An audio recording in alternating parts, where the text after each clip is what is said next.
체하! 안녕하세요 여러분.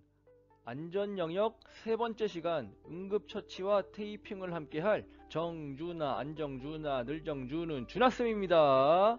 지난 시간 여러분들 직접 심폐소생술을 실시하면서 갑작스럽게 긴급 상황이 발생하더라도 침착하게 조치를 취할 수 있는 용기를 얻었겠죠.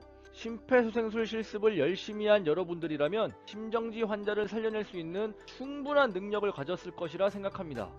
오늘 이 시간에는 여러분들이 운동 중이나 체육 시간에 발생하는 부상에 대한 응급처치와 부상을 관리하는 스포츠 테이핑에 대해서 알아보겠습니다. 아쉽게도 안전 영역은 이번 시간이 마지막인데요. 이번 시간 선생님의 마지막 열정을 담아 여러분들과 즐겁게 공부할 수 있는 시간을 갖도록 하겠습니다.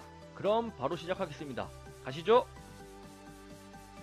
갑작스런 부상 및 상해에 대해서 바로 병원을 가는 것이 가장 중요하겠죠. 하지만 병원으로 가는 시간 혹은 병원에 도착했다 해도 즉각 치료를 받을 수 있는 것이 아니기 때문에 소요되는 시간을 생각한다면 1차적으로 부상당한 현장에서 실시할 수 있는 응급처치가 필요합니다. 또한 학교 안에서의 일이라면 우선 선생님께 말씀을 드리고 보건선생님께 확인을 받는 것이 우선이겠습니다. 하지만 여러분들 스스로도 부상 및 상해가 발생했을 때 어떻게 해야 하는지에 대한 기본적인 지식을 갖고 있어야 하므로 지금부터 응급처치가 왜 필요한지를 알아보겠습니다. 첫 번째는 부상의 악화를 방지하는 것입니다. 일상생활에서 갑작스러운 부상이 발생할 경우 정상적인 활동보다 인체의 가동 범위가 감소하여 이전처럼 움직이기가 쉽지 않을 것입니다. 그러므로 응급처치를 통해서 부상 부위의 가동 범위를 최대한 줄이고 의료기관으로의 이동 중 발생할 수 있는 부상 부위의 충격으로부터 보호하여 부상이 더 악화되는 것을 방지하는 것이죠. 두 번째는 환자에게 심리적인 안정을 가져다 주는 것입니다. 갑작스럽게 사고를 당한 환자의 경우 심신을 불안정한 상태로 빠뜨릴 수 있기 때문에 즉각적인 응급처치를 통해서 불안해할 환자의 심리를 안정적으로 가라앉도록 유도할 수 있습니다. 그런데 우리가 응급처치를 하기 이전에 앞서 중요한 것 한 가지가 있습니다. 그것은 응급처치를 해야 할 상황 자체를 만들지 않는 것이 더할 나위 없이 좋겠죠. 그러기 위해서 가장 중요한 것은 준비운동입니다. 체육 시간이나 운동을 하기에 앞서 항상 다양한 체조를 통해서 준비운동을 할 텐데요. 많은 학생들이 열정과 욕구를 주체하지 못하고 준비운동 없이 달려나가는 경우가 많습니다. 특히 체육 시간에 앞서 하는 준비운동에 대해서는 지루해하고 열심히 하지 않은 친구들이 있는데요. 이런 행동들은 갑작스러운 부상을 일으킬 수 있음을 명심해야 합니다. 준비운동은 관절의 가동 범위를 증가시켜 몸을 유연하게 만들어 염좌와 같은 부상을 방지할 수 있습니다. 흔히 여러분들이 말하는 발목이나 손목이 삐었다 라는 표현을 전문적인 용어로 염좌라고 합니다. 앞으로 우리 똑똑한 사람들처럼 보이게 염좌라는 표현을 써보도록 하죠. 두 번째는 체온을 상승시켜 근육통의 위험을 감소시킵니다. 체온이 상승하게 되면 굳어있던 근육들이 좀 더 부드럽게 움직일 수 있어 갑작스럽게 느낄 수 있는 근육통이 줄어들게 됩니다. 세 번째는 심장을 중고강도 운동으로부터 미리 대비하도록 만듭니다. 우리 몸은 운동 강도가 증가할 때 우리 몸 곳곳으로 보낼 심장 속의 혈액들이 증가하게 됩니다. 이때 심장은 고무줄처럼 갑작스럽게 늘어났다 줄어들었다 할 수 있는 것이 아니기 때문에 10 정도의 힘으로 운동하던 심장이 갑자기 100의 힘으로 운동하도록 만들면 가슴이 터질 듯하고 숨이 과도하게 차오르는 경험을 여러분들은 해봤을 것입니다. 그러므로 10의 힘으로 운동하던 심장을 20, 40, 60 정도로 가열할 다음에 높은 강도의 운동을 하도록 준비하는 것이죠. 아울러 정리 운동을 하는 것도 매우 중요한데요. 운동 이후에 적절한 스트레칭을 통하여 운동으로 수축되어 있던 근육들을 부드럽게 늘려줌으로써 근육통을 방지할 수 있습니다. 아마도 운동 이후 다음날 겪게 되는 근육통, 여러분들이 흔히 얘기하는 알이 배겼다 라고 하는 이 증상은 운동 이후 정리 운동에 소홀했기 때문에 발생하는 증상들입니다. 그러니 여러분들 부상을 방지하기 위해서라도 운동 전후에 준비 운동과 정리 운동을 꼭 하도록 합시다. 우리가 학교에서 운동 중 혹은 체육 시간 중에 부상이 발생하면 어떤 응급처치를 해야 할까요? 우선 골절상, 기절 등의 심각한 부상이라면 즉각 병원으로 이송해야겠지만 여러분들이 흔히 겪을 수 있는 근육통, 인대나 뼈 등의 염좌와 같은 부상을 당했을 때는 라이스 원칙에 따라 응급처치를 실시합니다. R은 레스트, 휴식입니다. 다친 즉시 활동을 멈추고 쉬면서 몸과 마음을 진정시켜야 하겠죠. 네. I는 아이스, 얼음찜질입니다. 보통 부상을 당한 부위는 피가 해당 부위 쪽으로 쏠려 부어오르게 됩니다. 이때 상태 악화를 방지하기 위해 얼음찜질로 부어오른 부위를 조금이라도 가라앉게 만드는 것이죠.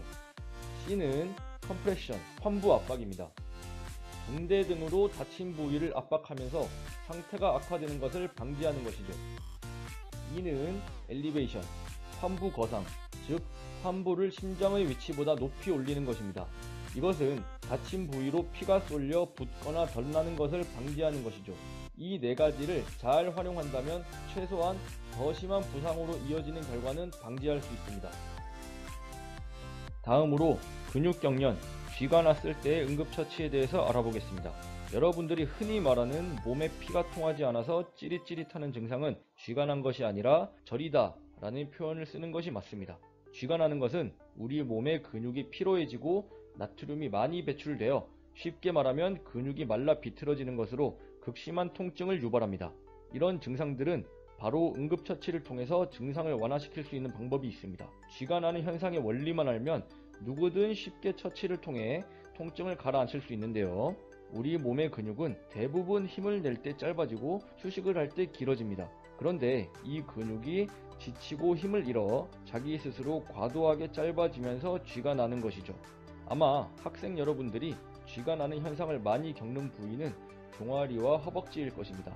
하체는 우리 몸에서 가장 근육이 크고 많은 부위인데요. 첫 번째, 가장 빈번하게 발생하는 종아리의 경우를 보겠습니다.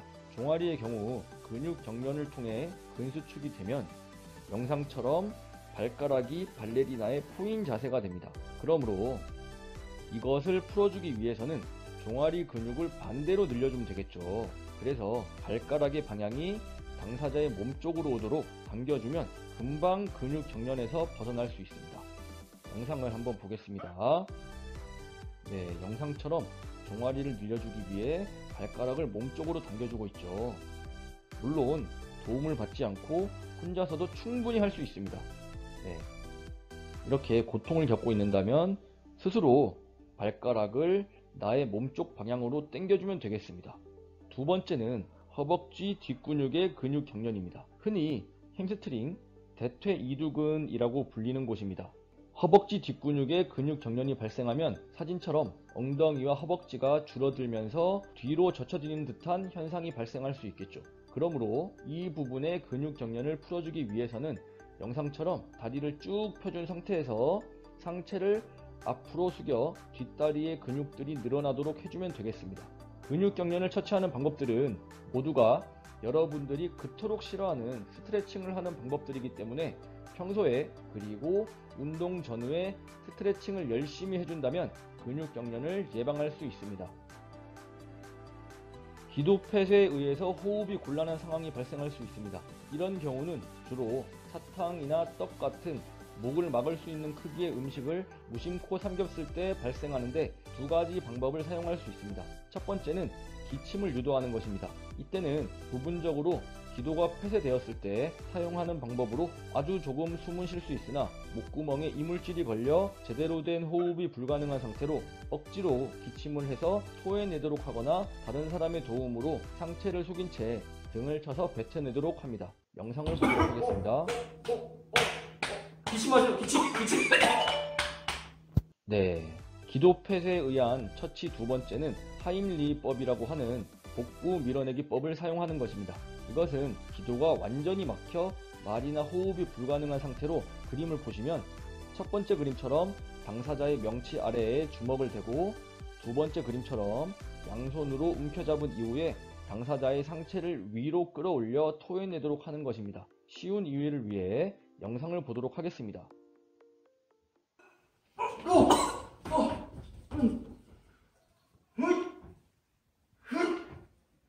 No. 네, 잘 보셨죠? 그럼 다음으로는 스포츠 테이핑에 대해서 알아보도록 하겠습니다. 여러분들은 운동선수들의 몸에서 테이프를 붙인 자국을 본 적이 있을 것입니다. 이것이 무엇인지 궁금해했을 학생들도 있었을 것 같은데요. 이런 테이프를 붙이는 이유에 대해서 한번 알아보겠습니다. 첫 번째는 부상을 방지하는 효과가 있기 때문입니다. 운동선수들이 갖고 있는 대부분의 부상들은 관절이나 근육에서 발생하는데요. 이때 테이프가 근육이 늘어나는 것을 방지해주고 잡아주기 때문에 근육이 과도하게 사용되는 것을 절제시켜줍니다. 두 번째는 통증을 완화시켜줍니다. 이것은 부상 방지와 맥락이 비슷합니다. 세 번째는 관절을 보호해줍니다. 테이핑은 근육이나 관절 주위에 부착하면 관절이 과도하게 움직이는 것을 잡아주기 때문에 관절을 보호하는 한편 그 결과 부상의 발생률도 줄여줍니다. 그럼 다음에서는 여러분들이 자주 통증을 느끼는 부위에 대한 테이핑 방법에 대해서 알아보겠습니다. 손목은 농구나 배드민턴 등 상체를 많이 사용하는 운동에서 부상이 발생하기 쉬운 부위입니다. 손목 테이핑을 위해서는 첫 번째 그림처럼 손등 쪽 관절에 10cm 가량 붙여주고 40cm 정도의 테이프를 엄지와 검지 사이로 넣어 손목 쪽으로 나와 남은 부분을 손목에 이렇게 최종적으로 감아줍니다. 이 그림의 연속 동작을 영상으로 한번 보도록 하겠습니다.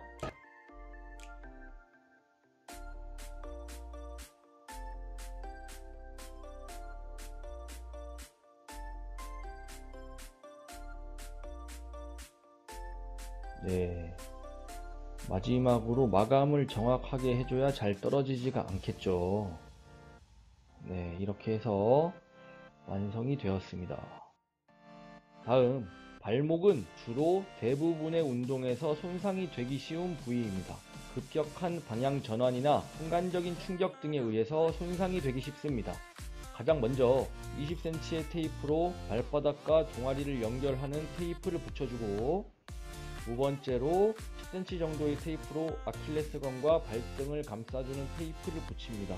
마지막으로 40cm의 테이프로 발등과 발목을 번갈아 가면서 감는데 이 부분을 팔자 모양으로 이렇게 연결을 하게 되면 최종적으로 이렇게 마감이 되겠습니다. 그럼 영상을 통해서 연결 동작을 한번 보겠습니다.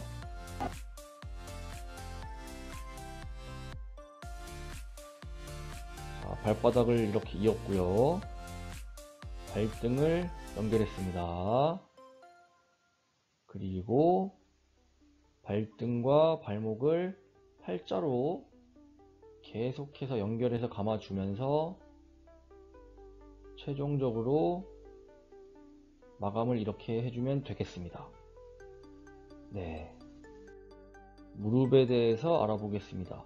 무릎은 점프를 하는 운동에서 많이 손상이 될 수 있는 부위입니다. 무릎은 슬개골이라고 불리는 무릎팍을 감싸주는 방법으로 테이핑을 많이 하는데, 우선 종아리와 허벅지 아래 위로 이렇게 감싸준 다음에 무릎 관절의 측면 쪽을 X자로 붙여 고정을 시켜줍니다. 물론 이렇게 한쪽만 하는 것이 아니라 양쪽 모두 해야겠죠. 연속된 과정을 영상으로 한번 보도록 하겠습니다. 종아리 쪽을 먼저 연결하고요. 허벅지를 연결을 한 다음에 측면 관절에 있는 인대 쪽을 이렇게 X자로 연결을 해줍니다. 양쪽이 다 이렇게 모양이 돼야겠죠. 이렇게 가장 부상이 잦은 세 부분의 테이핑 방법을 알아보았는데, 테이핑을 하는 방법에는 법칙처럼 정해진 것이 아니므로 같은 부위라도 테이핑을 할 수 있는 방법이 무궁무진합니다. 가장 중요한 것은 관절과 근육을 보호할 수 있는 방법으로 하는 것이 중요하겠죠. 아마 여러분들이 검색을 통하면 같은 부위에도 다양한 방법으로 테이핑을 하는 것이 많이 나올 텐데, 여러분 각자에게 맞고 편한 방법을 선택하여 사용하면 좋을 것 같습니다. 네, 오늘 이 시간까지 안전영역 3시간이 모두 끝났습니다. 심폐소생술과 응급처치, 그리고 테이핑 등 현재 여러분들 나이대에 가장 필요할 것 같은 내용들로만 구성을 해서 수업을 해봤는데요. 여러분들의 일상생활, 그리고 학교생활에서 많은 도움이 되기를 바랍니다. 또한 응급처치의 경우 여러가지 상황에서 실시하는 부분들이 많기는 하지만 우리 학생들에게 일어날 수 있는 가장 자주 발생하는 부상에 대한 처치를 다루다 보니 더 알고 싶은 내용이 있었을 것 같네요. 선생님의 입장에서는 항상 학생들을 대상으로 가르치던 내용들이었지만 이번 온라인 강의를 준비하면서 여러분들에게 조금 더 알아듣기 쉽고 유용하게 만들어 보려고 고민하다 보니 선생님의 입장에서도 많이 공부할 수 있었던 좋은 시간이었습니다. 여러분들 주위에 이번 안전영역 시간에 알려준 그런 부분들을 사용할 기회가 없으면 더할 나위 없이 좋겠지만 언젠가 필요한 상황이 온다면 이번 수업의 기억을 잘 살려 슬기롭게 대처하길 바랄게요. 열심히 공부해줘 여러분들. 너무 수고 많았고 선생님은 다음번 다른 종목으로 또다시 만날게요. 준하쌤과 함께하는 안전영역 시간 마치겠습니다. 여러분 건강하세요. 그럼 인사하겠습니다. 채빠 안녕.